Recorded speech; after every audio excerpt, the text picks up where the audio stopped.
Hello Canada, welcome back to another edition of the Canadian Citizen Journal. I'm your host, alias Tagai. Well, I've got a fair amount to go over. I'm going to try and nail out a second episode here in the next hour. I've been slowly kind of building a file on the true and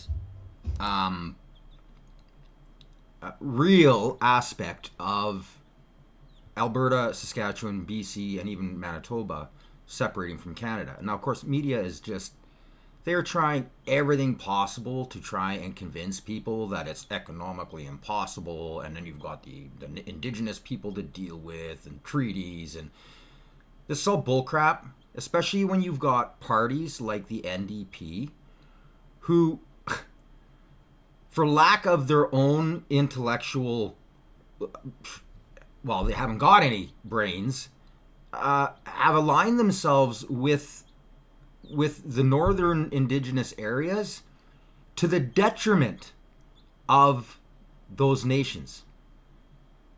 Everything about the entire Indigenous and treaties, the Indian Act, goes contrary to the actual belief system of Indigenous people. And like I said, we're going to dabble on that. And more than anything, the economical possibilities of the powerhouses that these provinces could have if they left Canada. We're talking huge proportionate changes to each citizen in a great way, as well as because you remove yourself from the Eastern way of thought and unleash the possibilities and capabilities of each individual province. A province like Saskatchewan could be one of the highest GDP per person countries in the world. And we could do it in less than 10 years. Fact. I'm going to deal with that, like I said. Hopefully I can get it out here in the next hour or two. It's a huge file. There's lots to go through. Today, or this episode, I'm just going to deal with what's going on right now. So first of all, we've got breaking news pulled out this morning from, of course, and sorry guys, I got another, you going to pop your head back up? Imprinting another chick in here, little brown. So this one's a little aggressive, likes to chirp lots, so yeah. So you might hear him back-talking me throughout this episode. He's got a loud mouth on him. Anyways, back to Sam Cooper and the Bureau. Hong Kong police have detained relatives of the Canadian candidate targeted by Beijing election interference. Move follows the aggressive PRC disinformation against Joe Tao, RCMP security warnings, and raises pressure on Prime Minister Mark Carney after White House meeting. This is absurd. And hopefully you watch previous episodes. I urge you to scroll through. Not only will it help put views on and help me grow the channel, I'm sure you guys will find a lot of really fascinating information on there. I've not only broke some pretty incredible stories, I do major fact checking. I go through a series in order to make sure. I've read different books on how to do this in order to make sure that we can fact check and to get you just the truth. Just the truth. Facts. I've been following this. Now, Sam Cooper is incredible. Hey, little buddy. Sam Cooper is incredible. He to me, one of the best journalists Canada has, possibly the world, especially with his work in Canada here. He's pretty amazing. Anyways, back to this. This went to Paul Chang, which I was one of the first to break the story. I think I was like the third person to talk about it. Thank God that I follow Sam Cooper, and so I get his emails, bang, bang, bang, as he's breaking stuff. I follow the Bureau, and like I said, I am a huge fan of Sam Cooper. Now, for those of you who don't know, Paul Chang told his constituents and some of his fundraisers, which are all CCP aligned, the Communist Party of China, to that it would be good for them to kidnap him and take him to the Chinese embassy to collect a reward so that he could be sent to China and, de-lifed. Carney never said anything. In fact, backed him up saying, "Oh, it was just a little mistake." And it wasn't until the police released a report saying they are looking into laying charges and investigating what happened. 10 minutes after that post came out, Paul Chang stepped aside. And we're still waiting to see if our RCMP plan on doing anything. And like I say all the time, the heads of the RCMP are appointees. The Liberal Party has completely corrupted the heads of the RCMP, so nobody's surprised. Nothing's been done on this. So let's get back to this article. In a striking escalation of Beijing's interference in Canada's parliament and its global campaign to silence dissent, Hong Kong police have reportedly detained and questioned relatives of former Conservative election candidate Joe Tao, who was targeted by aggressive Chinese cyber and ground operations during a recent federal campaign, according to the Bureau's intelligence sources. Now, Joe Tao was being followed. He was worried for his life. He actually stopped public campaigning because of it. Mainstream media, crickets. Our mainstream's got to go. This is why I need you to like, share, and subscribe. Not just me, but other independent media that I bolster and others bolster that have credible channels.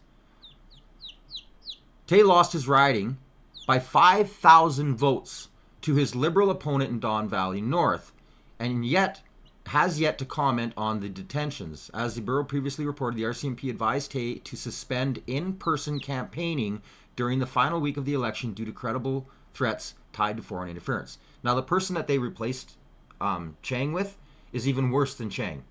His involvement with the CCP. And again, mainstream crickets.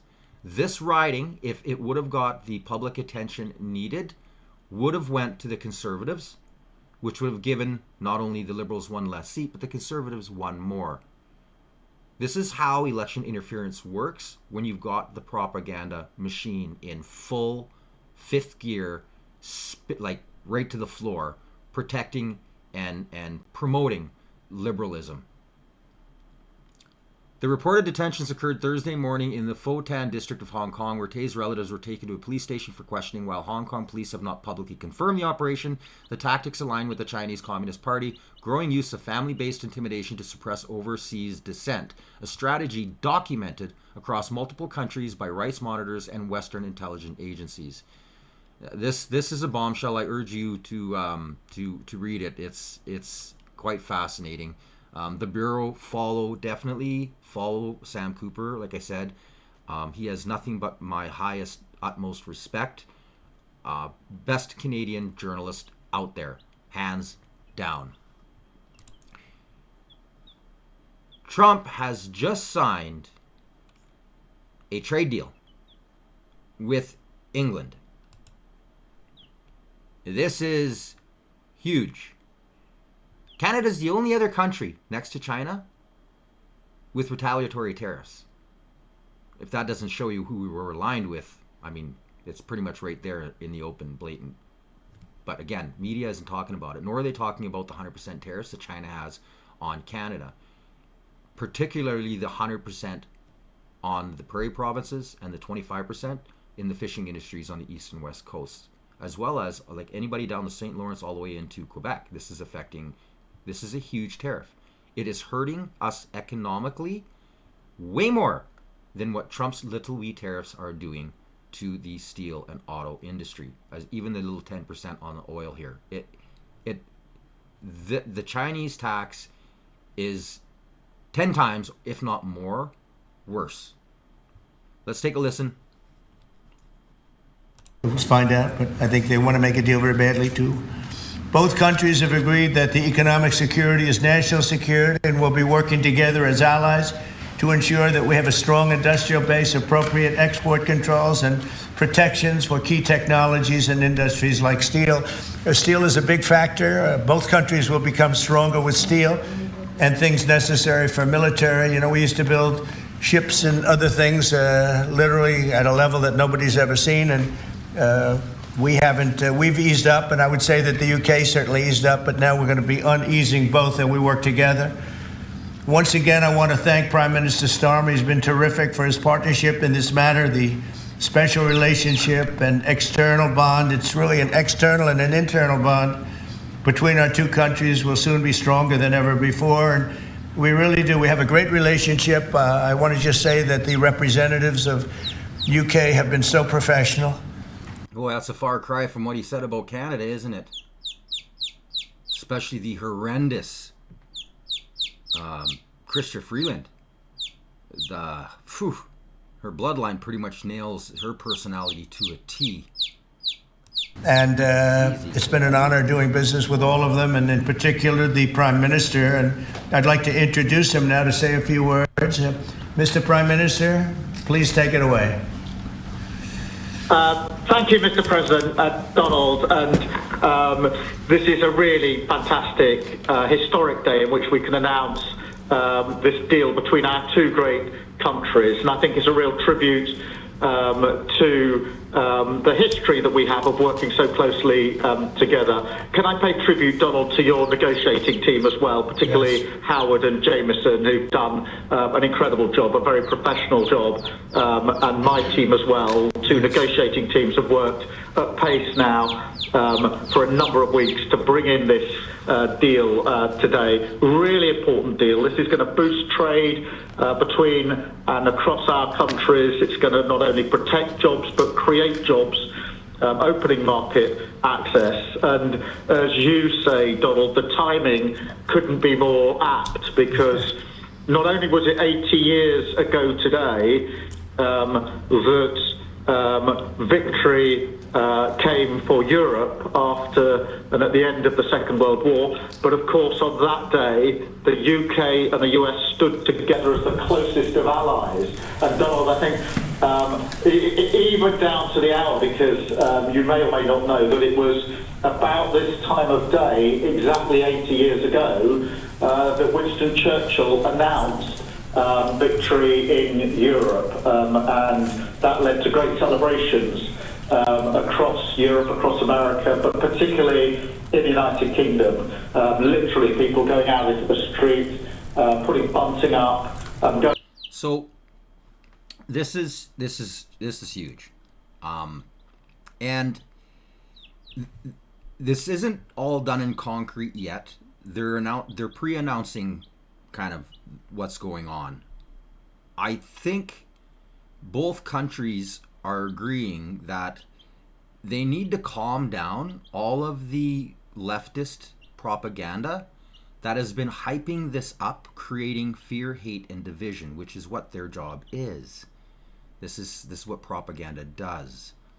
So, like I said, it's not signed in stone. There's still a lot to work on, but they are announcing the fundamental principles of the majority part of trade has been agreed to, and they are going to move forward. Hey there, little buddy. He's got his head out here now. There he is. So, again, this is great news. Great news for the UK and the United States. Now, this has kind of been going around. I figured I might as well post it for my viewers in case you haven't seen it. BC has a excrement problem. Frustrations rise over human waste on Vancouver streets, prompting the return of Poop Ferry program. There have been people for like well over a year that I've seen that have gone out and bought pooper scoopers and have been trying to clean the streets up around their area by themselves with zero help. They have been complaining and complaining, and media hasn't touched it, which is kind of funny. But seriously, they won't touch it. They don't want to talk about it. Again, this should have been a major concern. This should have been brought up before BC had their election, because this was already a massive problem on the streets of Vancouver. And it's not just Vancouver. There are other cities that are having the same problems. They're saying that how they're putting in, they've got programs going. They do 155 cleanups throughout the month, while the downtown east side has a total of 267.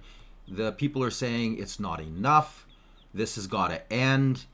And then, of course, the media is trying to cover, and they're saying, well, you know, it could be dog poop. It could be this. It could be that. Easy, little buddy. And, yeah, so It's a growing concern. This is happening all throughout the big cities in Ontario, Quebec. It has a definitive tie to the mass immigration influx, which I've talked to on previous episodes. Now, again, media will, oh, you're a hater. I am not a hater. I'm a realist. This is because you have a system that doesn't vet, and because we're bringing in such huge numbers, we can't educate the people to the incredibly civilized society we have and the availability of places to go to the bathroom. It's not rocket science, it's common sense, which we've seen 10 years where there is a complete lack of any common sense at all. Moving right along, we have a new pope. Should it be Cardinal Caroline? Sure. Here we go. Here we go. Now we know. I'm going to have the Monsignor explain what we're going to hear right now. A new pontiff about to be announced. We are going to see Cardinal Momberti, a French cardinal, come out and say to us, I announce to you, can you tell who great news, good news, It is Habemus Papam.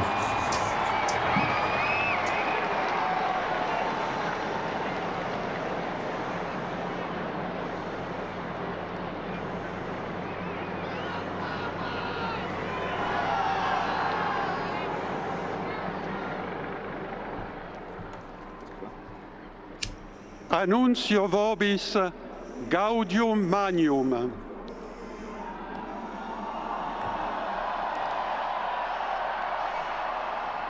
Habemus papam. Great news, good news. Eminentissimum, ac reverendissimum Dominum, Dominum Robertum Franciscum, Sancte Romane Ecclesiae, Cardinalem Prevost, qui sibi nomen imposuit Leonem decimum quartum. It will be the first American pope. Now, I guess he had close ties to the last pope. There's still no kind of push on the views or who he really is. A lot of kind of stuff is breaking out. This is, of course, a huge thing to all of the Catholics around the world. So congratulations to Cardinal Robert Prevost. And hopefully he does his job. Moving on. This is from I was going to post the article, but I actually just want to use Larry Brock because it's the way he worded it that is the truth. So, released after multiple stabbings and now facing 100+ charges, Shatter, who was out on bail after shanking 2 people in January, was out on release when he shanked a 3rd person. He now faces over 100 charges, including aggravated assault, 39 violations of bail, and theft of police equipment. This is truly a deadly cost of the Liberals' catch and release justice system, propped up by Bill C-5 and Bill C-75, which Mark Carney has pledged to keep. This is why all of the police organizations came out backing the Conservative Party. This was one of the things within the first 100 days that the Conservatives were going to get rid of. Canada needs these laws completely removed. We need to remove everything these Liberals have done in the last 10 years, including their attack on religion, and particularly the Catholic religion, which, again, previous episodes, this is an embarrassment, an absolute embarrassment. Canada is so broken. This is so sad. Now, Elections Canada came out Over 800 special ballots mistakenly kept in BC riding election Canada say. Ballots came from 74 electoral districts across Canada were left in Coquitlam, Port Coquitlam office. Now, I got a kick out of right away. They're saying this did not affect the outcome of the election. With everything and all the evidence that we are seeing, again, previous episodes, our elections Canada has become a farce, a joke. Most of the people who work there do an incredible job. I don't know, looking at this election. Now, I'm not saying that it would have really altered the outcome. I'm not saying that. I'm saying that with all of the stuff we're seeing, there is a possibility that if 1, 2, or even 3 seats could have been flipped due to negligence on their part, it would have been a tighter minority government, which would have given a truer and more democratic outcome, which would play out in the House and hopefully the fall of this liberal regime. I get a kick out of what they're saying, though.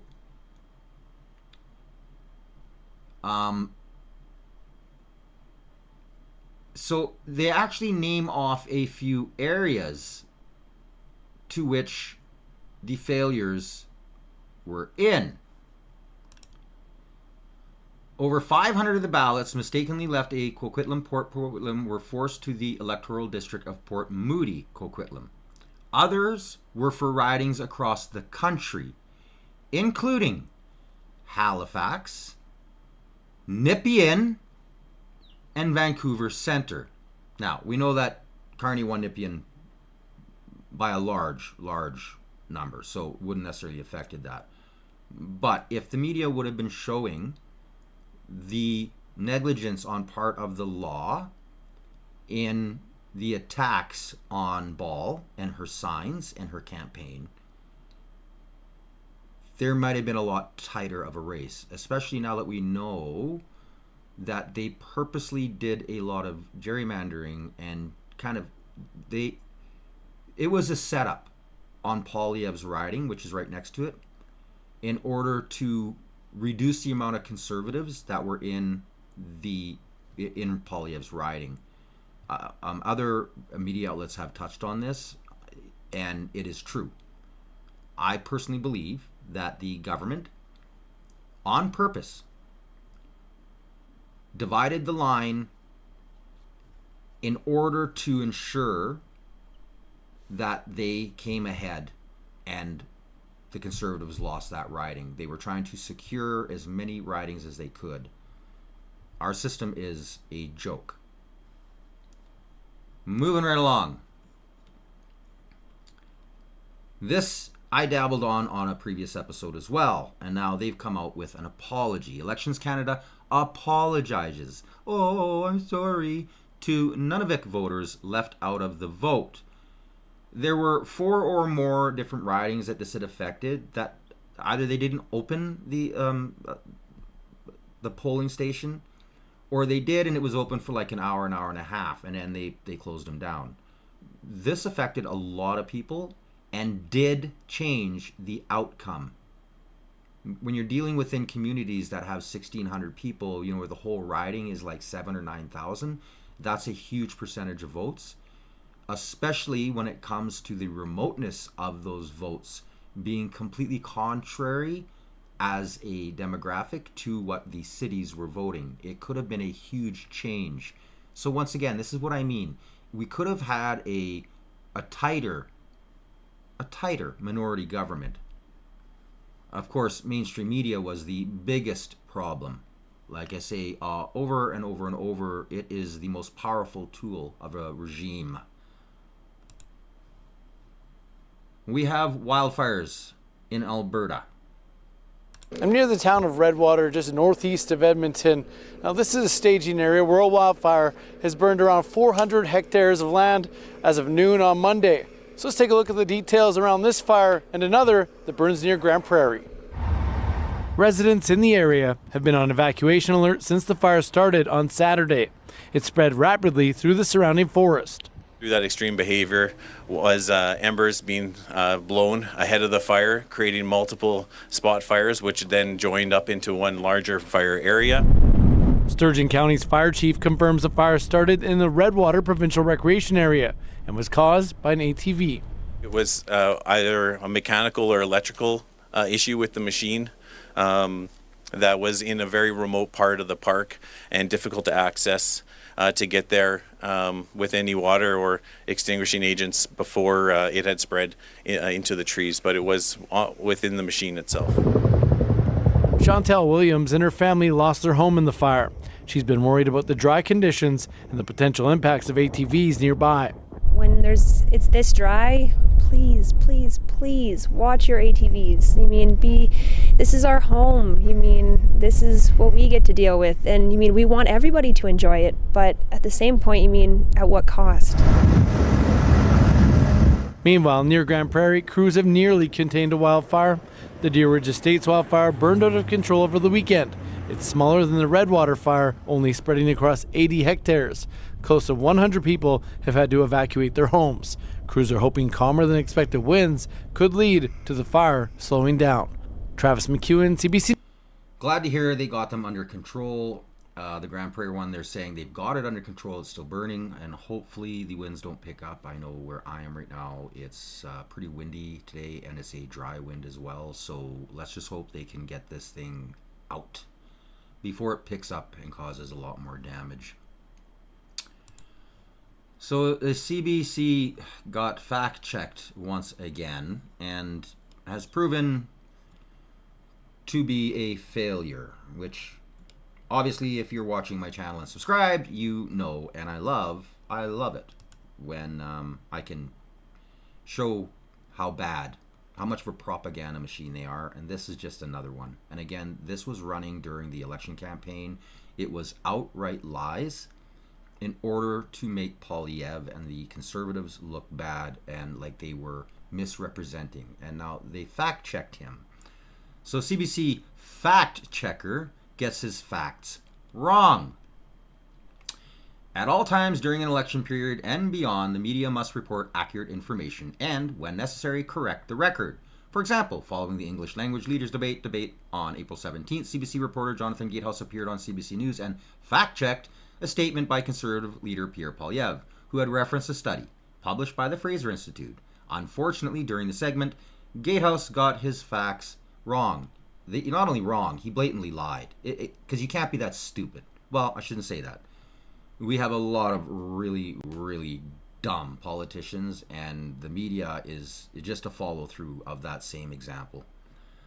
The study, of which this guy is a co-author from the Toronto Sun, found that in 2023, the total tax bill, income taxes, property taxes, sale taxes, fuel taxes, etc., for the average Canadian family equaled 43% of its annual income, more than it spent on food, clothing, and housing combined, significantly higher than the 33.5% it paid in 1961. Put differently, taxes represent the number one expense for the average family today. In response, Gatehouse made two false statements.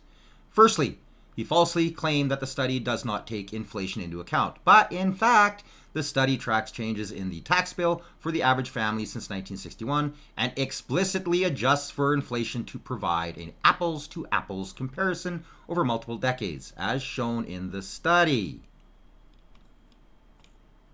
Second, Gatehouse falsely claimed the study does not account for carbon rebates, but in fact, it does account for the Canada carbon rebate when calculating the income of the average Canadian family, because the CCR represents a transfer from the federal government to households. After adding up all the various sources of income, including carbon rebates, the study finds the average Canadian family earned an income of $109,000 in 2023. Finally, Gatehouse offered his subjective opinion about the study's calculations, stating that the problem is they also included CPP and EI contributions in their calculations. Now, these are effectively down payments on future benefits for when people retire or lose their jobs, not taxes. This guy is just so full of himself. Of course, people can reasonably disagree about the definition of taxes, but Gatehouse veered away from his role as an objective fact checker and violated CBC's journalistic principle to not promote any particular point of view on matters of public debate. Many economists argue that CPP and EI contributions are, in fact, taxes. They are taxes. And by the way, the CCP, like our pension program, is in dire straits thanks to 10 years of completely incompetence and ignorance and no understanding of fiscal resiliency or responsibility from this party. And Carney ain't going to change that. He is a banker. Bankers like to make money. He is also an investment broker who likes to make money off the backs of people to pay to his billionaires and their investors. Anyways, moving on. Canada has a serious immigration problem. They're fleeing to the States in droves. 1,601 Canadians packed up and left, marking the highest number we've seen since 2017. So, what's behind this massive exodus, and what does it mean for the Canadian rental market in 2025? Let's break it all down. First up, Ontario. This province is at the epicenter of Canada's population loss. I wonder why, Dougie and your liberal buddies. In 2024 alone, 39,430 Ontarians packed their bags, making up almost 48% of all immigrants from Canada. That's the highest number since 2011, and it shattered previous records. So what's causing this mass departure? Now, he goes on and on and on. When I was looking into this, they actually should have compared this to the amount of immigration that has been fleeing in the last 7 years, especially in the last 5 years, to the prairie provinces, especially Alberta.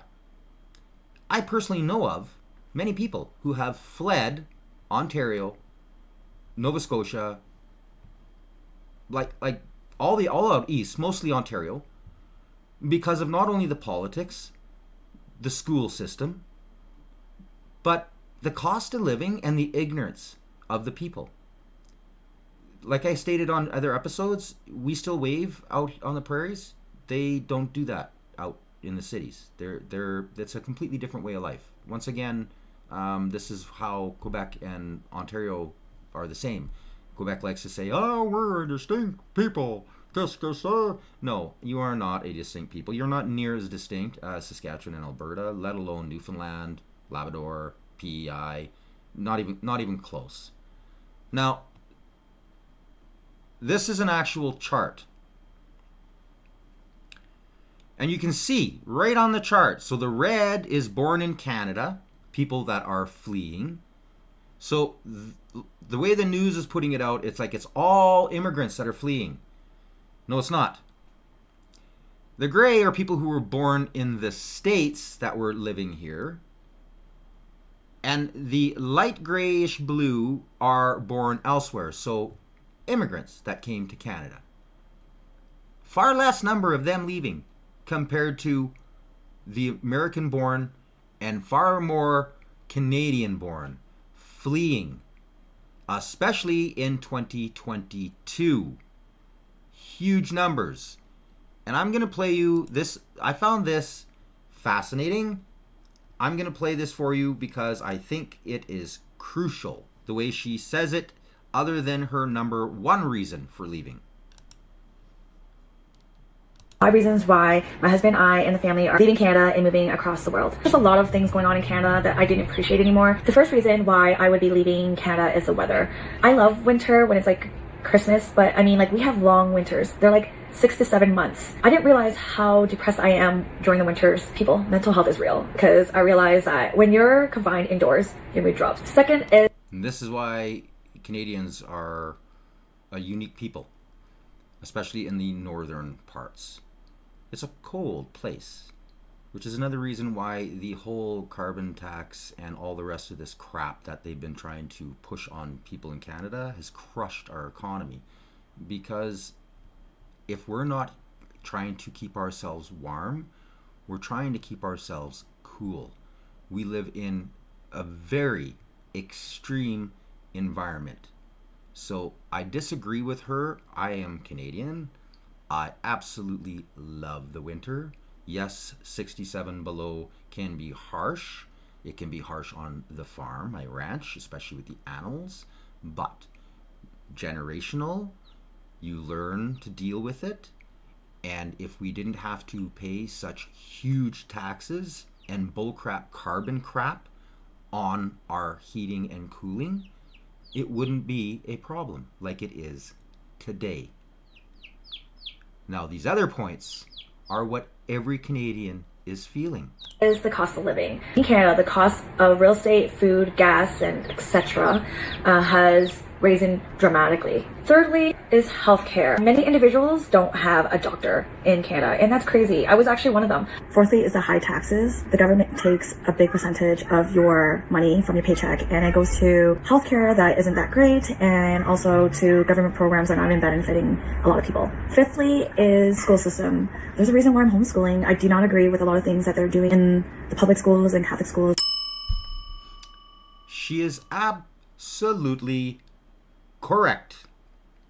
And this is why so many people are fleeing the country, and why so many are flocking to Alberta and Saskatchewan. Like I said, on the next episode, I'm going to discuss this in a much greater detail. Ooh, had to pause it there. This one got a little antsy. Yeah. Anyways, I hope you enjoyed the episode. I'm going to, like I said, try and put together this economic viability of. I'm going to deal with Saskatchewan more than Alberta, because once you see how Saskatchewan can be a powerhouse on its own, Alberta speaks for itself, because it is a much more developed oil producing province that has been subsidizing the rest of Canada for generations. It's pretty bad. Anyways, make sure you like, share, and subscribe. If you are, please punch the notification bell so you don't miss any future episodes. Until the next time, you've been watching the Canadian Citizen Journal. I'm Alias Tagai. Stay informed.